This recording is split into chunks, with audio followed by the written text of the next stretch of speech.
Hey, this is Mark Moore, aka Tuxedo Mark, at various places on the internet. It's 10:45 a.m. according to a computer clock on Wednesday, March 25th, 2015. And this is my review of original Sailor Moon anime episode number 34, The Sparking Silver Crystal, The Moon Princess Appears. This episode originally aired in Japan on November 28, 1992. It's the first episode that I'm watching of the day, so, yeah. Okay. First of all, the previous episode recap at the beginning,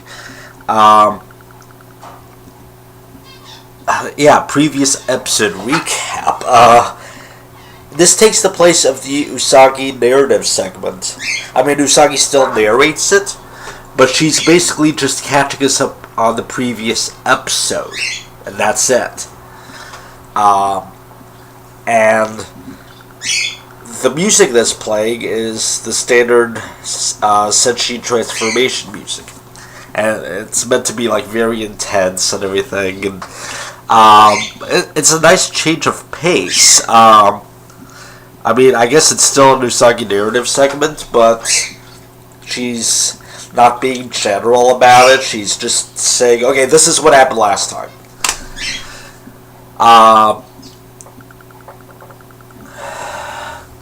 Okay, so,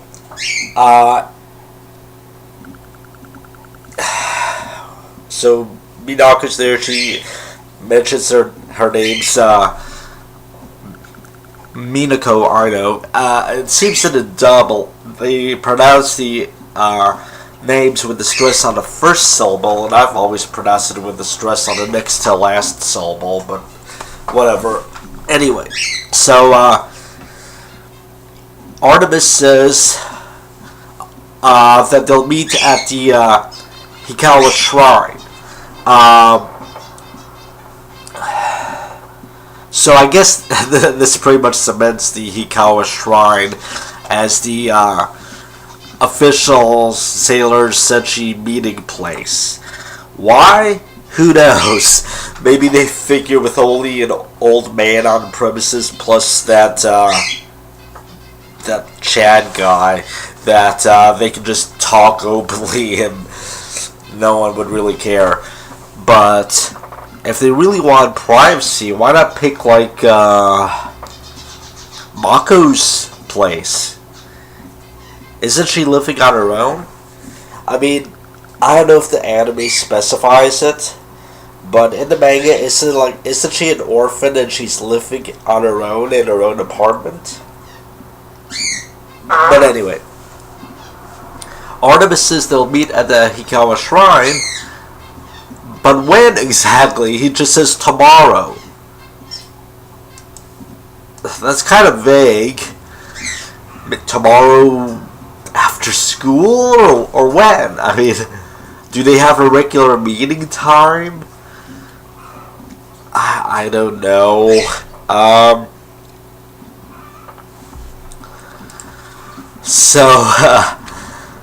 Let's see, Usagi seems to, like, be in love with, Minako. She's got, like, hearts in her eyes, and she's like, oh, she's so cool. Maybe it's just, like, a bit of a fangirl moment. I'm not sure. But, it's pretty neat. And,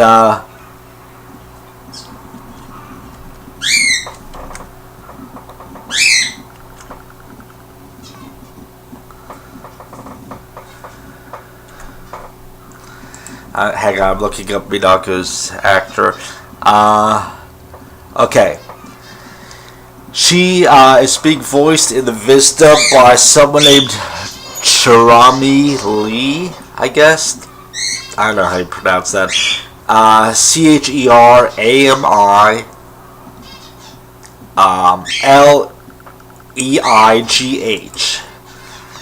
Leigh. She's a Sailor Moon fan, and she read the female roles in California and was selected for Minako during her wedding in her native Texas. she's texting her. Yeah, I won't hold it out against her. But anyway, she's 26 years old.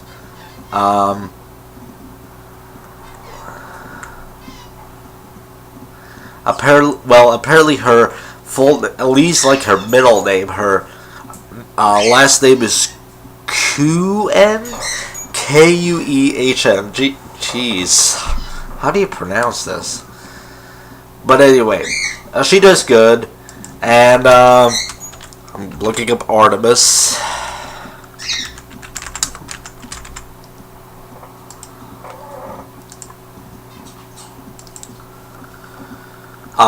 Johnny Young Bosch. Okay. I don't know any of these people, except like, I think Michelle Ruff voices Luna. I'm familiar with her as Sakura from the Street Fighter anime.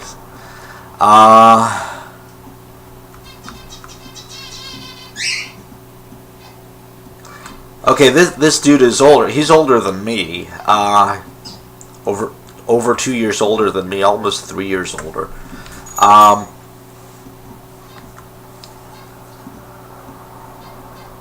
But yeah, so oh, he's also a musician. Okay. So anyway, okay. So Mamoru starts. When he gets back to his apartment, he remembers, being unable to protect Sailor Moon, and he's upset about it. And we see stock footage, of course. In the Dark Kingdom, Tuxedo Mask is ordered by Queen Beryl, who is ordered by the Great Ruler. She says that Tuxedo Mask must be brought to them alive. Zoisite doesn't understand it, but he and Kunzite have to go along with it. I like in Mamoru's apartment when he's leaning against the wall. He leaves a blood stain on the wall. He had been hit in the shoulder as Tuxedo Mask, and he's bleeding, and it's going through his jacket, and it leaves a stain on the wall. Okay, Zoisite appears in a holographic projection in his living room because he could just do that. And they make a deal, fight, winner takes all the rainbow crystals. Mamoru agrees, they're gonna meet in a tower, not the Tokyo Tower, I forget the name of it, but they're gonna meet at 5 o'clock. AM or PM? Come on, be specific. No one's being specific in this episode. So anyway, Usagi meets Mamoru on the street. She had detention. She's being held after. She's on her way to the meeting at the Hikawa Shrine, but she sees Mamoru on the street. She slaps him on the back, not realizing he's injured, and she gets a hint that he's injured, and he's also being nice to her, even though she's mocking him and stuff like that. So she follows him, and they argue and stuff like that, and both of them, because Usagi comes by at the last moment, both of them are transported up into the tower by Zoisite. And Mamoru's like, what are you doing? And so, but at the shrine, the others are waiting for Usagi, and they're worried because Usagi's often late, but never this late. She's not answering her communicator, she's not home, she's not at school. Then Minako shows up, and she mentions where Usagi is, and the others are like, who are you?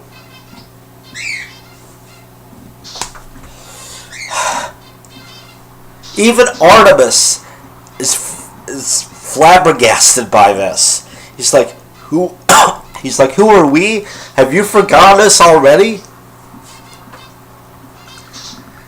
And then Ami's like, Artemis, so you must be Sailor Venus. What the heck? Minako does not look any different as herself than she does as Sailor Venus. She changes clothes and she puts on a tiara, that's it.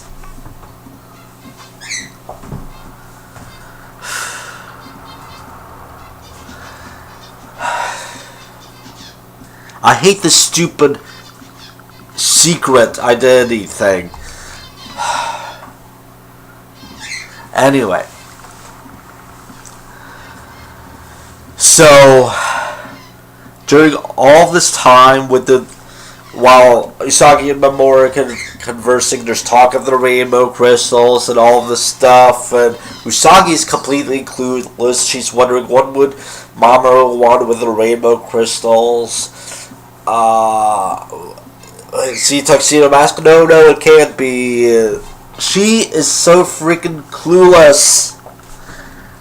A member of the Dark Kingdom is targeting Mamoru. They're discussing rainbow crystals. Zoisai mentions the rainbow crystals that Mamoru has. It's like, piece it together, Usagi. This is not difficult. You should have instantly figured this out. Anyway, they're in an elevator. They're falling. So Usagi reveals herself. She transforms into Sailor Moon in front of Mamoru so she can save them. Doesn't exactly show how she saves them, but she does.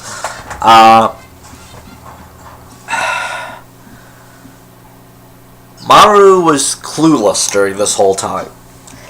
He's staring. He's like, she says Moon Prism Power Makeup. She starts transforming. Mamoru's like, and then her boots and all her Sailor Fuku materializes and stuff, and he's like, the only thing left is her tiara, and right before the tiara appears, or maybe as it's appearing, Mamoru's like, Sailor Moon.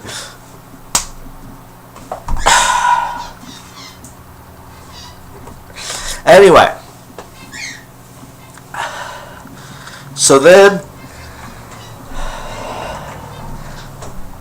later on, Mamoru transforms into Tuxedo Mask, and we see his transformation for this is the first time I think I was wrong previously that we had seen this transformation.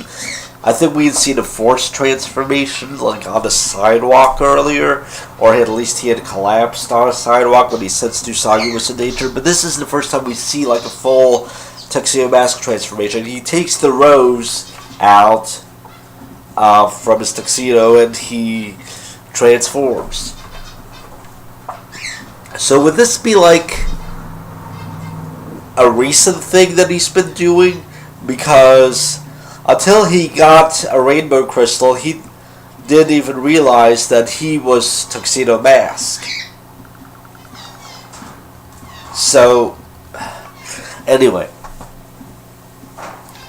The transformation music for Tuxedo Mask, it's a cool transformation scene, and the music is a Spanish guitar, and it sounds like the music that Deke created for just Tuxedo Mask's general theme. So, yeah, it looks like this is where they pulled it from. But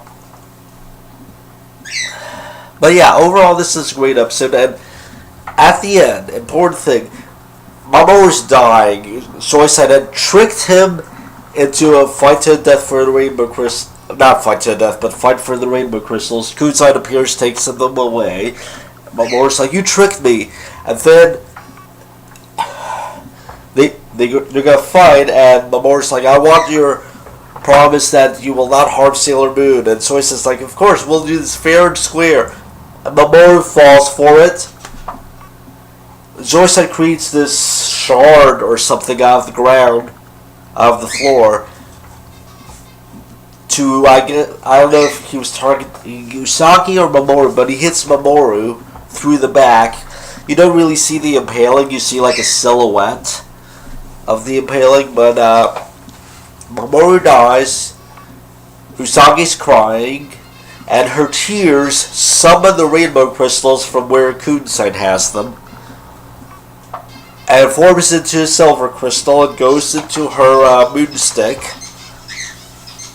And Usagi transforms into Princess Serenity, her self from a former life on the Moon Kingdom, or in the Moon Kingdom, on the moon.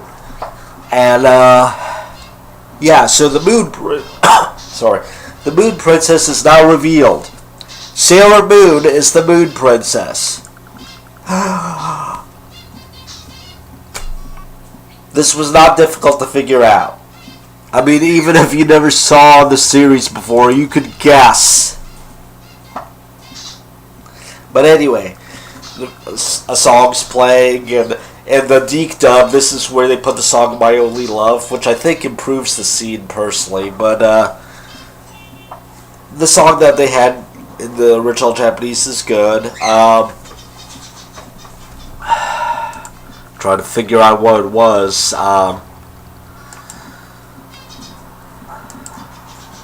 Hang on.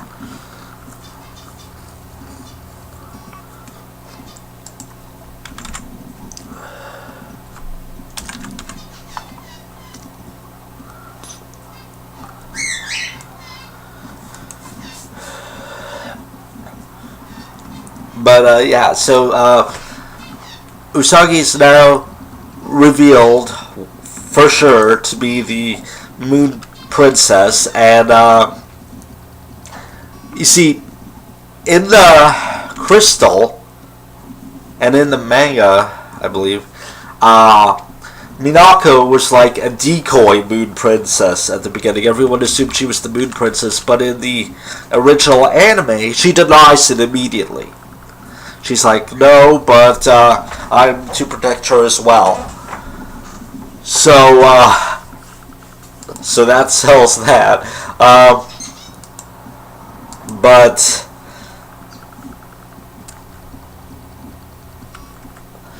one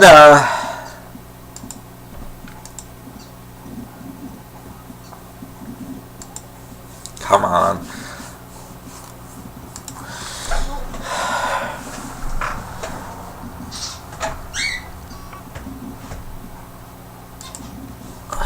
Oh, I should look up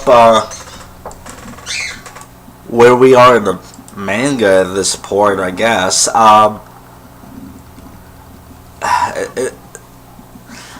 We're finally making some progress through the manga, but first let me check what the song was for this that played in this episode.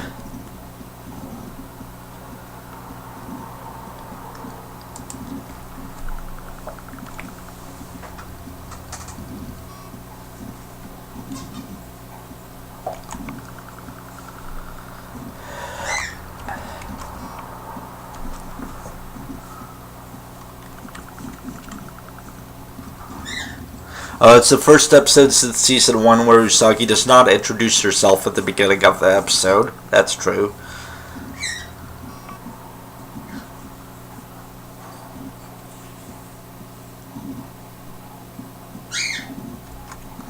Alright, let's see. It's called Illusionary Silver Crystal.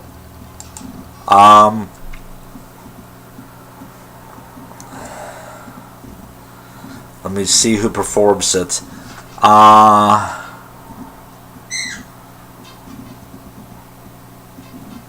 Apple Pie.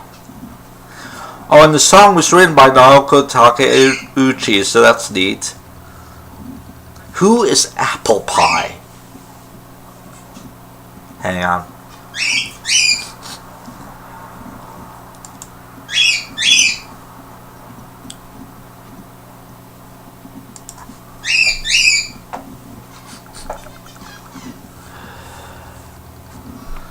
Oh, it's a musical group. They performed several songs for the anime.